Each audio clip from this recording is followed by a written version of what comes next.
So, g'day. Is that audio working? Yeah. G'day, all of you. So, about 2 o'clock this afternoon, I'm finishing my script to talk to you guys tonight. I'm doing the final polishing and finishing touches. And I'm agonising about one thing. I'm agonising, what do I call this speech? And then all of a sudden, literally, serendipitously, an email bobbed into my inbox. And it was from a friend of mine saying, have a look at this. And it was an email from some guy you might have heard of called Ron Pandolfi, some CIA guy. Never heard of him. He'll pass into history. Anyway, there was a quote from Ron Pandolfi that he put out to this UFO group that is circulated. And it said, UFOs and all related stories are the delusions of the mentally ill. Repackaged by crooks to fleece the portion of the mentally ill with cash. Using methods perfected by Scientologists, the crooks create shared delusions and then attempt to give them the appearance of credibility by injecting them into the mainstream media. And so I had my title, Crooks and Loons, all of you.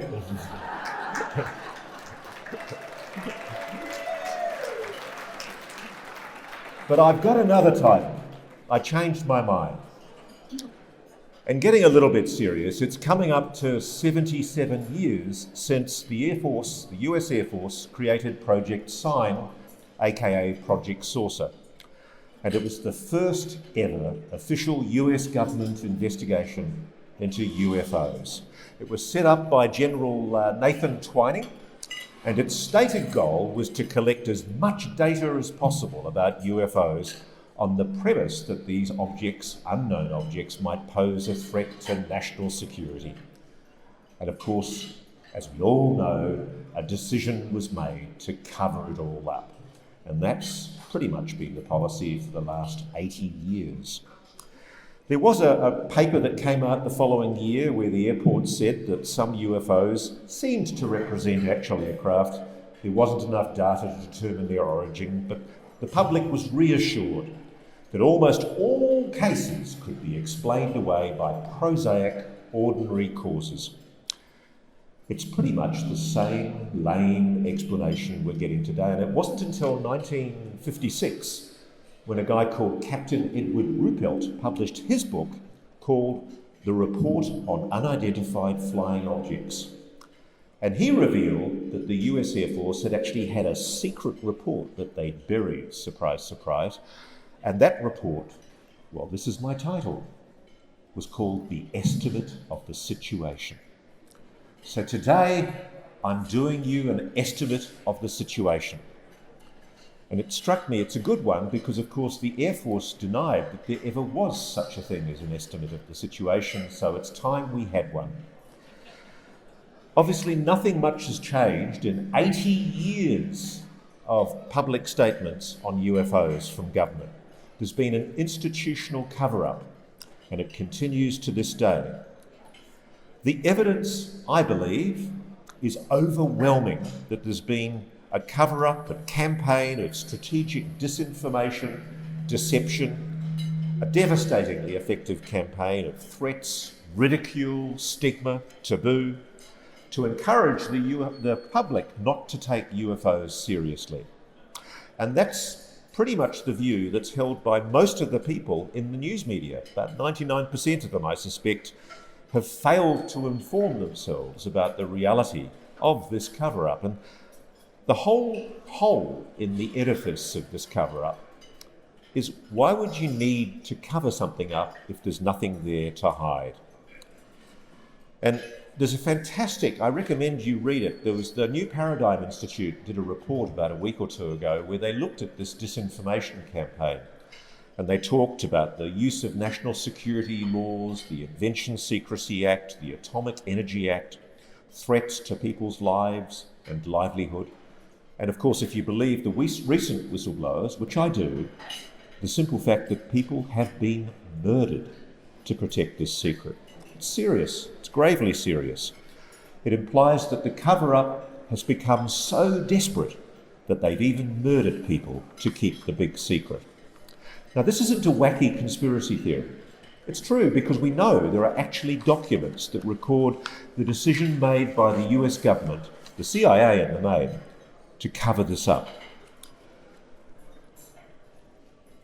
We have to confront the fact that, as implausible as it may seem, there is what you might call, and I find this incredible, a deep state, a callously self-interested internationalist cabal that seeks to conceal covert efforts to reverse engineer recovered non-human technology.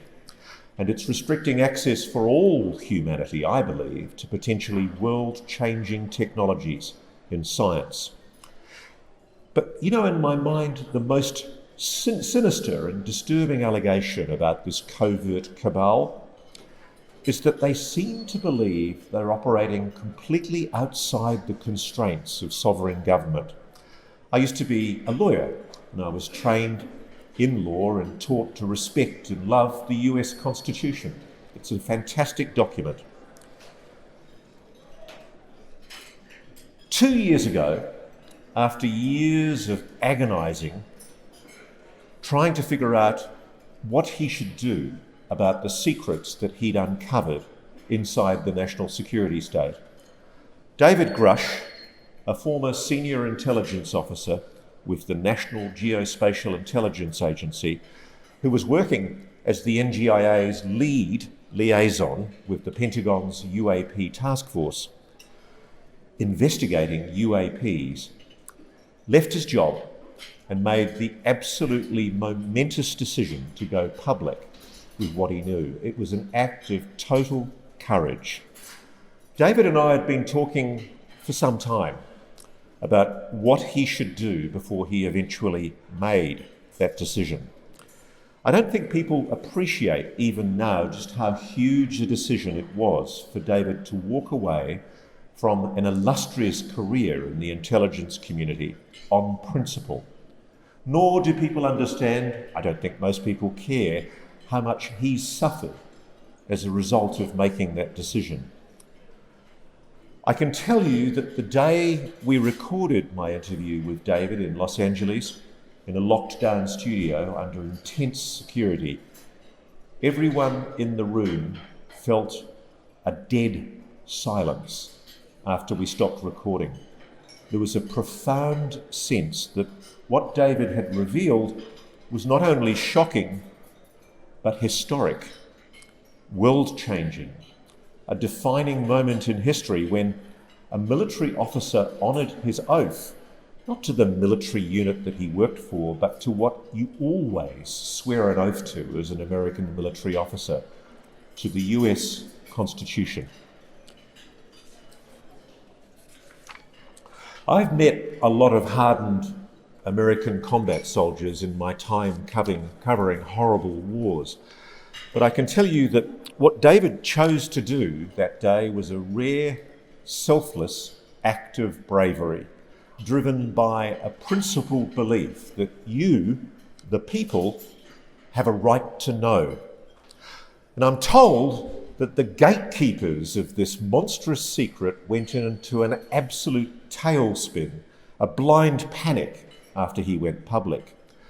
They first foolishly and desperately tried to ineffectually attack his credibility by raising issues about his mental health. They raised the fact that a friend of his had died in tragic circumstances after returning from Afghanistan, and that sent his good buddy David into an absolute tailspin. He needed help, and he gathered help. But what they didn't know, and what blew up in their face, was that David had anticipated, we'd thought about all of this, he'd anticipated that the dirty tricks that they would play is that they would pass on this sensitive health information to compliant, naive media. And of course, it failed. The sleazy gatekeepers failed. So then they deployed the same strategy they've used for so long to shut this issue down. They deftly sowed their disinformation by playing down the evidence behind David's claims by leaning on tame media poodle lick spittles. It's my favourite word. Mainly the lead national security writers for the top newspapers. And they knew those guys would push the narrative they wanted pushed, which is there's not much to what this guy claims. He's a bit of a crazy guy, just ignore him. I don't think people realise just how much journalism these days has become what's called access journalism, where news journalists no longer seem to do any investigation.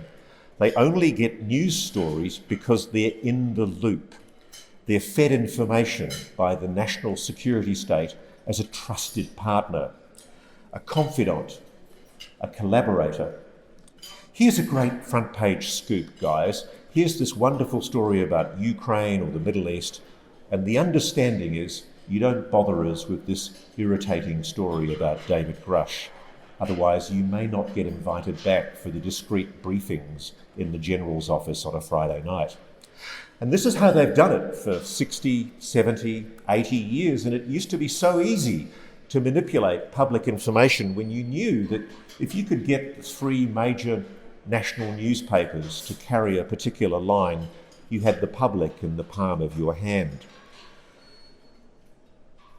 The credibility of what passes for much of our mainstream media is totally in the toilet on UFOs, UAPs.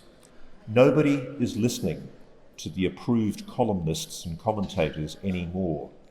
What you guys don't realise is you're already winning. It's now just a matter of how long it's going to take. There's a delicious anarchy in the fact that people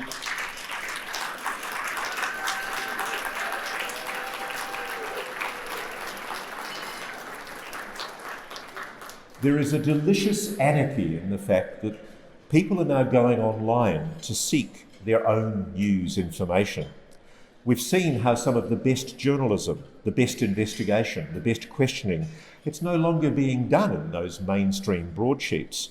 It must be driving the gatekeepers splenetic with rage and panic and frustration that the era when they could pompously dismiss a supposedly wacky story about UFOs with a stentorian press release, I can tell you, it's well and truly over.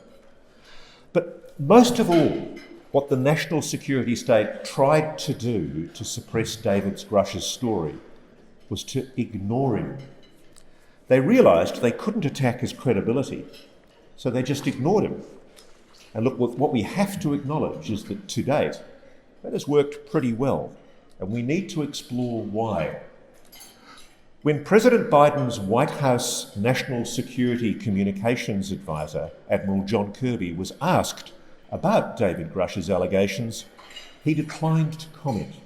He said, and this is really important, this is the guy speaking for the president about one of the most momentous allegations in human history, that we are not alone. A guy who used to write the presidential brief for the President of the United States. People don't realise David was cleared to over 2,000 special access programs. And he was cleared to what are called unacknowledged special access programs and waived unacknowledged special access programs. The biggest secrets of all. David Grusch knew them all. This was a momentous fact that the media, knowing this, should have been confronting power about. But what did the Admiral say? I have no information on that to provide you today, one way or the other. It was the usual lame media fob-off line spouted by government that no doubt is fed to him by some devious disinformation dweeb deep in the bowels of the Pentagon or the White House. Have you noticed, by the way, how many of the disparaging tweets that are appearing on social media have all the same language? I've been following this. It's quite funny because I've been in receipt of it. I have this mental picture of some military base somewhere in the deep south where there's this bunch of dopey, very mediocre military disinformation operatives who are doing PSYOPs 101 with their legacy program trainers. The way they write their tweets and their social media comments, it's a dead giveaway. They're all singing from the same song sheet. Here's an example. Anyone who suggests that UFOs need to be taken seriously is, wait for it, a grifter. If you've written a book on UAPs, God help you, you're just trying to sell books. That's a really bad thing to do, guys. And if you think that there's a UFO cover-up, this is the worst one of all. You're a snake oil salesman. It's amazing. If you just go through social media, it's like there's a dictionary and, the Gomer piles of disinformation go down the list. Oh, yeah, I'll use this one.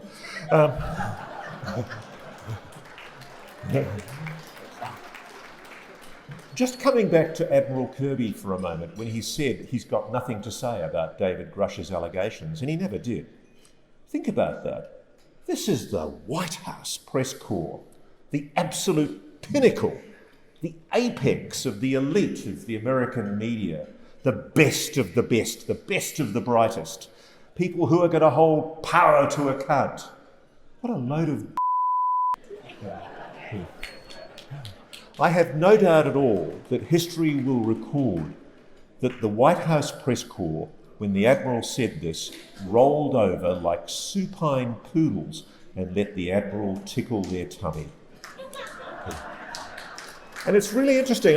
There was another one, Karine Jean-Pierre, the White House press secretary. She also conspicuously failed to answer a question about David Grusch's allegations.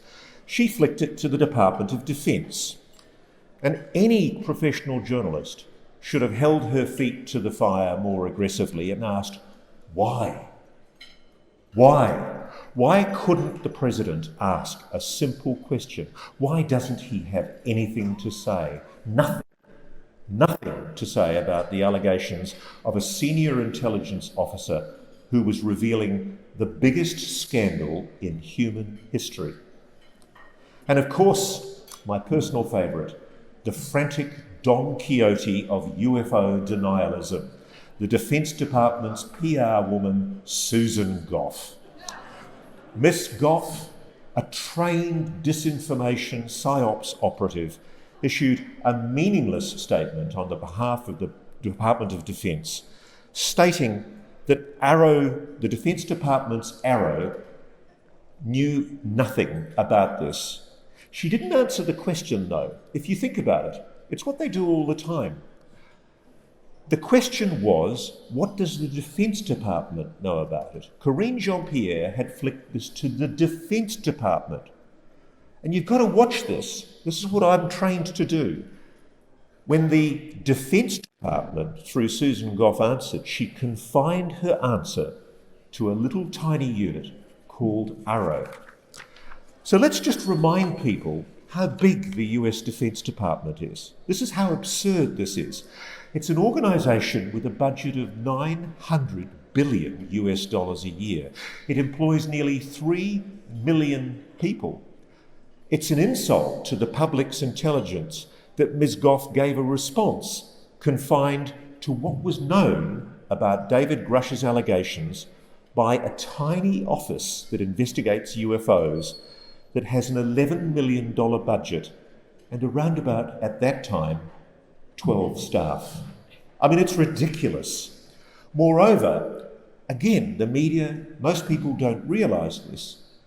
Arrow has no power under the National Defence Authorisation Act that created it to mandate the release of extremely sensitive top secret data that no doubt conceals the big UFO secret.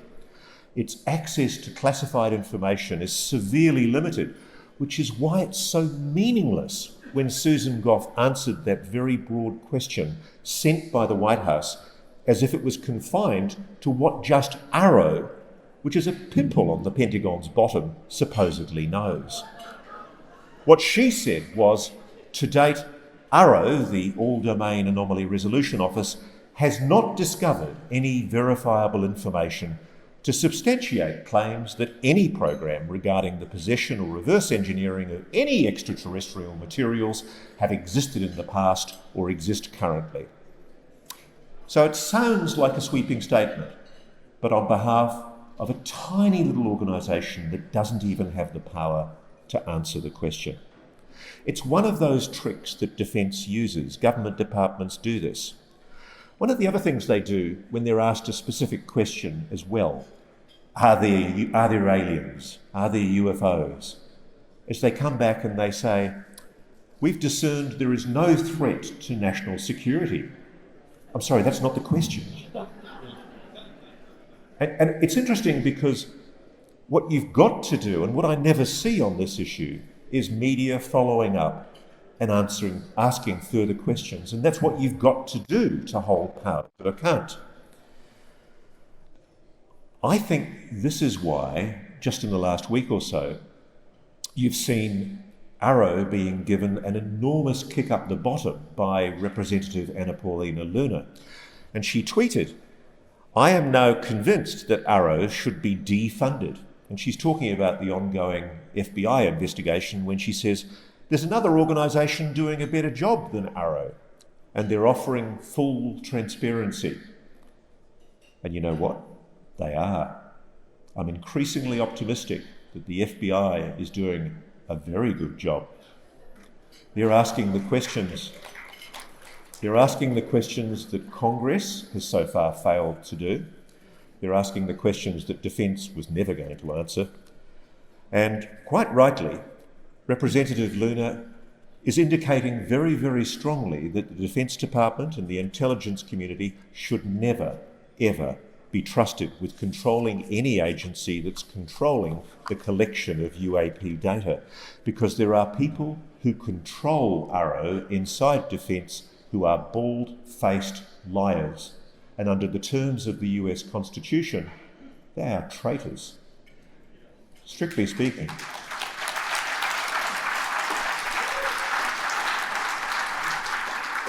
We've put the fox in charge of the henhouse. In the wake of David Grusch's allegations, there was another person who made a comment, General Mark Milley, the chairman of the Joint Chiefs of Staff. And I think the dweebs in PSYOPS 101 really thought this was the kill shot. And he gave an interview to the Washington Times in August 2023, stating his position on UFOs. And he said, they can explain a lot of it, but there is some that's kind of weird and unexplainable. And then he said, I've seen nothing to suggest that we, the United States military, or the United States government, has in fact recovered any sort of vehicle that is not man-made or made here on Earth, or that there's any kind of remains. I haven't seen any of that kind of stuff. It's really important that we ensure that these comments from these senior government officials are preserved on the record, because one day history is going to know the truth and be able to measure it against what they said. General Milley actually admitted he had been given briefings on UAP sightings, but he said again, there's nothing that there is indicating to me anything about quote unquote aliens, or that there's some sort of cover-up program. Now this is where it gets incredibly sinister, and some might say implausible, but I do think this is the case. In fact, I know this is the case. The implication of that statement is that unless General Milley is lying, which I'm pretty sure he wasn't, we have to contemplate the likelihood that the chairman of the Joint Chiefs of Staff, America's top military officer, is not briefed in to what some in government know about the UAP program. Now, is it really possible that the nation's highest ranking military officer wouldn't know about a covert, non-human spacecraft retrieval and reverse engineering program? Is that really possible? Well, incredible as it may sound, that's true. We know it's true. And if you think about it, you all know it's true as well, because we all know now, it's pretty much confirmed, that the memo that Dr. Eric Davis wrote about his conversation with Admiral Tom Wilson in the DIA, the Defence Intelligence Agency, where he essentially interviewed Admiral Tom Wilson about the fact that he'd uncovered a cover-up. We know that that document is genuine, and the reason why that's significant is Admiral Tom Wilson was the J2. He's the guy who briefs the chairman of the Joint Chiefs of Staff. And he was furious, Tom Wilson. We know this now, even though he's an honourable soldier, but he's legally obliged to deny any knowledge of the claims made in the Admiral Wilson memo.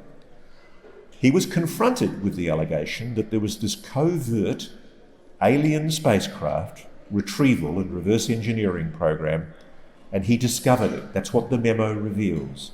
It reveals that he'd discovered this incredible program that was being hidden from him, many presidents, and even from his boss, the chairman of the Joint Chiefs of Staff. And because Tom Wilson is an honourable military officer, he set out to do the right thing and try and investigate it. And he was threatened. The J2, the man briefing the most powerful military officer in America, probably in the world, was threatened. What the Washington Times should have done when General Mark Milley made that statement is seek clarification from him. Just push him ever so gently. General, have you made any inquiries yourself? Here's some people you should speak to. I appreciate your J2, your intelligence advisor, has told you this, but what inquiries have you made? The general's a very busy man. In the event of nuclear war, he's the guy that has to immediately advise the president within 4 minutes whether to launch those nuclear missiles to defend the United States against an enemy attack. He's got other things to think about. You know who he relies on? His J2. What happened to his J2? Well, in history records that J2s have been intimidated and threatened by the arrogant people that control the secrets to this program. That's what you're up against. Now, if I was General Milley, I would have demanded a specific briefing. I would have demanded information. And of course, he couldn't do that because it's clearly understood inside the military there's a culture of compliance. I am told that General Milley did not demand any kind of briefing. He didn't push the issue with his J2s to get the truth. He should have done. Because frankly, when somebody of the calibre and seniority and respect of David Grusch goes public with allegations of this nature, he should have sat down with him and asked him how he came to his conclusion. The whole cover-up works so brilliantly because there's a failure at so many levels. Not the president, not his press advisors, not even the top military officer in the US Defense Department, and least of all, the tame, cool lickspittles in the White House press room. Not one of them thought to push the issue and ask a few more basic questions.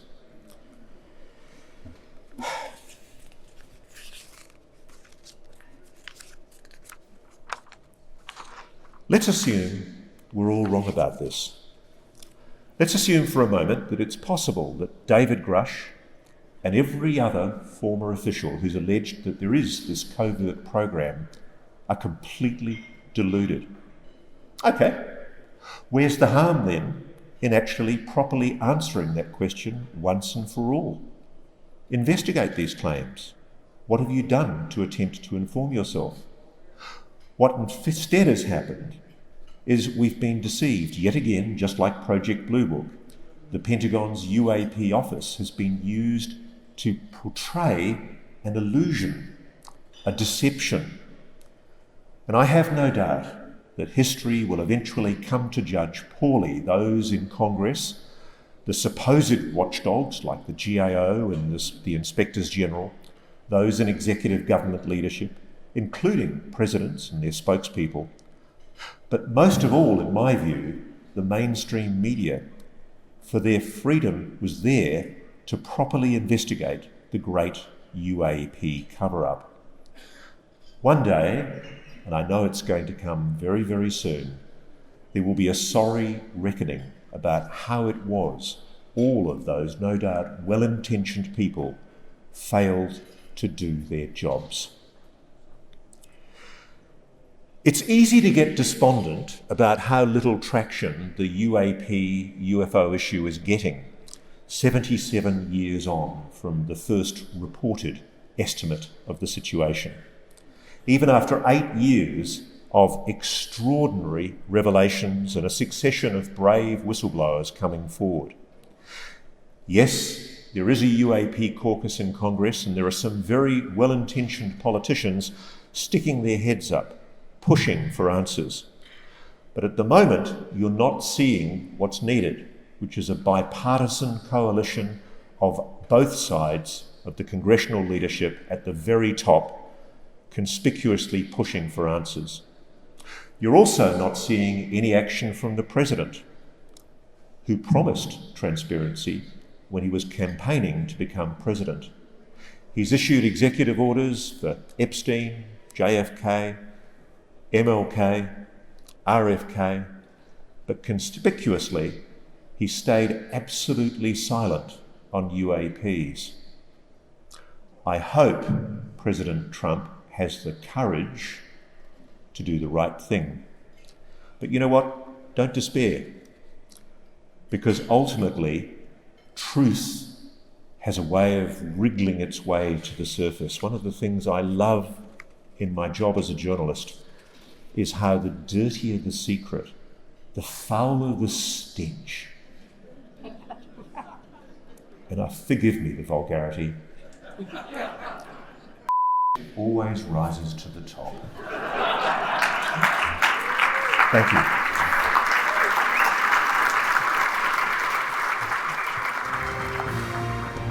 Thank you for watching. Subscribe below and download our NewsNation app right now on your phone, and you will get fact-based, unbiased news for all Americans.